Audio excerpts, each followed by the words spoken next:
Now, this is a capillary in cross-section, and this is stylized. This is a red blood cell, and red blood cells constitute 25% of the cell mass of your body. And this is a capillary with all the fancy anatomy stuff you got tested by in first year of histology. But what you have to envision, kind of like standing in the heart and looking at the veins coming this way and the arteries going that way in the capillary bed that I showed you earlier, is capillaries should pulsate with the heartbeat. They're not non-functional. They actually pulsate with the heartbeat. When a capillary pulse is open, it is 10 microns in diameter. When the heart relaxes and the capillary closes, it's 5 microns in diameter. A red blood cell is 8 microns in diameter. So these are the vessels that go down those cells one at a time.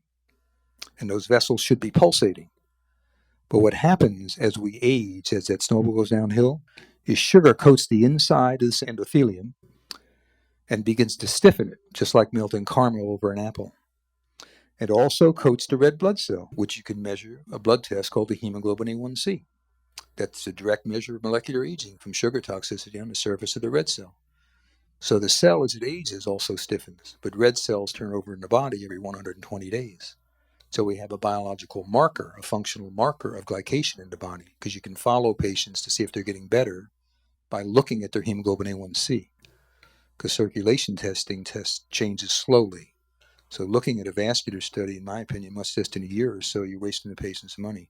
But you can look at hemoglobin A1C every 3 to 4 months and see whether things are getting better or worse. This diagram I purloined from an article, which my jaw hit the floor when I read the article. It was in a British journal called Neuropathology and Applied Neurobiology.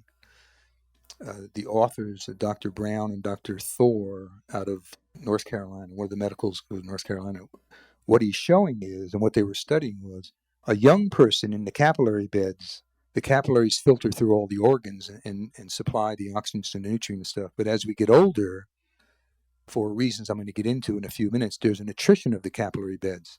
So this is younger, this is somewhat older, this is senescence. And this is why you see atrophy. For instance, very commonly on MRIs, you'll see the brain is atrophying. Well, why? Why is the brain atrophying?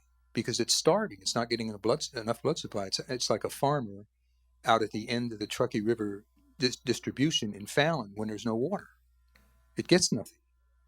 So the syndrome you see, high blood pressure, loss of memory, diastolic heart failure, is determined by the organ that's taking the hit. The underlying process, glucotoxicity, is the same process. It's just affecting different organs differently. This was the diagram in Dr. Brown's article that really got my attention, because when I saw this, my jaw hit the ground. I sent him a fax and said, do you mind if I use your diagrams and pictures in a paper that I'm writing? And he was all excited. He said, you actually read the paper? Yeah. And we got to talking for a little while. And what he did was, this is research. They were using a 3-dimensional microscope. And the title of their paper, they were looking at brain senescence, why people get senile. And these are capillaries in brain with a 3-dimensional microscope. And you can actually see, he called them string vessels. These are the capillaries that are dying. Look at this red cell just caught in this capillary. Because we're going to explain how that works in a minute. If you look over here, you can see a red cell stuck right in the aperture of this capillary. And that's the circulation that's dying over years to decades that's causing the atrophy of the organ.